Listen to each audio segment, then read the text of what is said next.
YouTube, what's up, man? It's your boy Richardson, minimum wage to millionaire. If you're new here, welcome. If you've been here, welcome back. So, different background, different backdrop, same type of content. Let me know what you guys think about it in the comments below.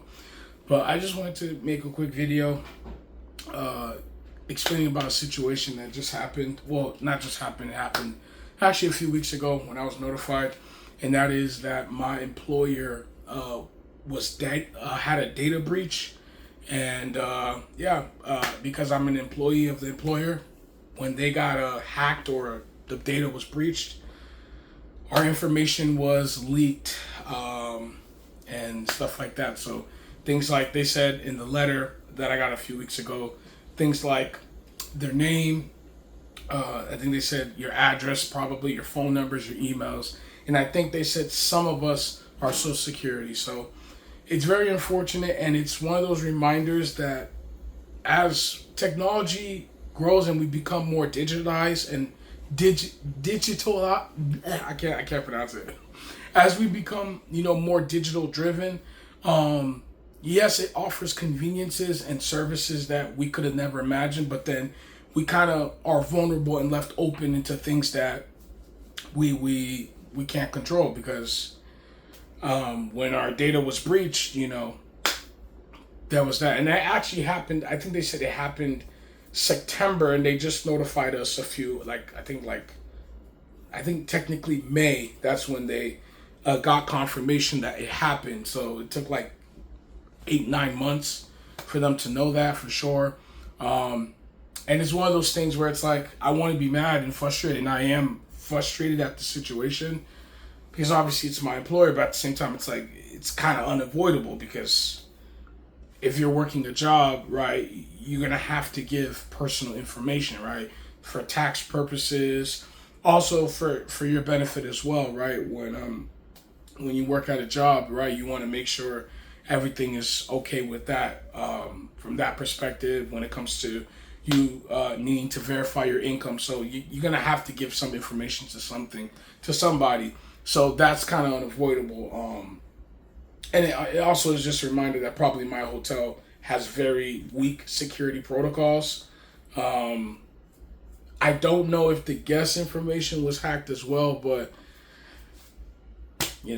that's just what it is. And I wanted to just record that video because I actually wanted to record a video of this when I got the letter again a few weeks ago, but I've already had some content planned for you guys.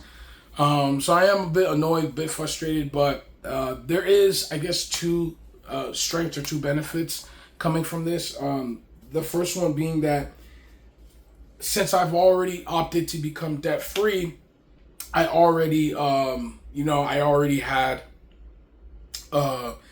frozen my credit, and I even froze my check system. If you guys know, when you open a bank account, most banks go through what's known as the check system. Think about it as like, how you have Experian, TransUnion, and Equifax, the three major credit reporting services. Think about that, but for the bank account side, right? I think that's the best way I can kind of explain it. So when you open a bank account, like let's say if you go open Wells Fargo, as they're going through the process of checking, they'll typically check the check system to see, okay, how is your relationship with the other banks? Because if they see you're somebody that doesn't pay your overdrafts, if they see you as somebody who maybe, used to tamper with money laundering and you were, charged and convicted for money laundering, then obviously as a bank, you don't want to take that person as a customer in your business because they are a risk to your business, right? So you're not going to want to play games around with that. So pretty much that's what it is. And I believe with the check system as well as my credit report since last year, I think it's funny because it was around September when I completely paid off all my debt and I became 100% debt free, and I have no intentions of going back into debt. So I was like, okay, well, if I don't have no intention to go back to debt, I'm just going to freeze my credit. So it's very grateful that literally the same month that I froze my credit and decided I'm done with it, that's the same month it got hacked, right? So at least from that perspective, I should be more safer than, let's say, my other coworkers that may still have their data open.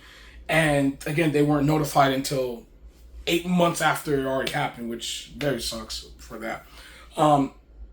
The second thing is that, and I was gonna make a future video on it, and I will in the future, but I'll just touch upon it a little bit here.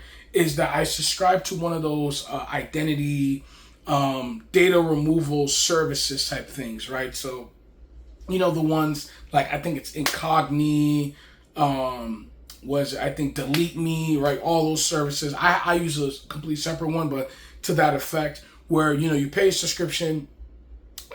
You could usually do it like monthly, or you could do it, I think it's like annually. Annually will give you the best value. And what they'll do is they'll go to all the data brokers and opt out and remove your information from there. So that I've actually been using that since the start of the year. And again, I'm gonna make a future video on that, and why that's very important. Investing in your privacy, right? May even be the very next video just to kind of expand upon that. But I subscribe to one of those services for a low subscription. I think I pay like $40 a year or something like that, and they remove all your information, not all of it, but from a lot of the data brokers. They may still be like spritz of information here and there out there, but if someone were to try to look you up, right, it will be a little bit more challenging without any, let's say, additional information. Like now, if they know your social security, they know your previous address, they'll obviously have more leeway and be able to get further. But if they just search you up on your name, right, first name, last name, even your city and state you live in, they may not still be able to come up with a lot of stuff. So that's one of the things that I've done, and I've did that since the beginning of the year. So there's a chance that maybe my information was exposed to data brokers and you know, the dark web, but because I've subscribed to service, they actively removed it. So those are the two things that really helped me in regards to kind of protecting myself proactively instead of reactively, right? So I just wanted to give you guys a video on that. Also, it's been a few days since I post, so wanted to give you guys something. Let me know if you guys like this backdrop. So that's it. I don't want to take too much of your time. This is Richardson from Minimum Wage to Millionaire. You guys have a good day. May the Lord be with you all today. Have a nice one. Peace.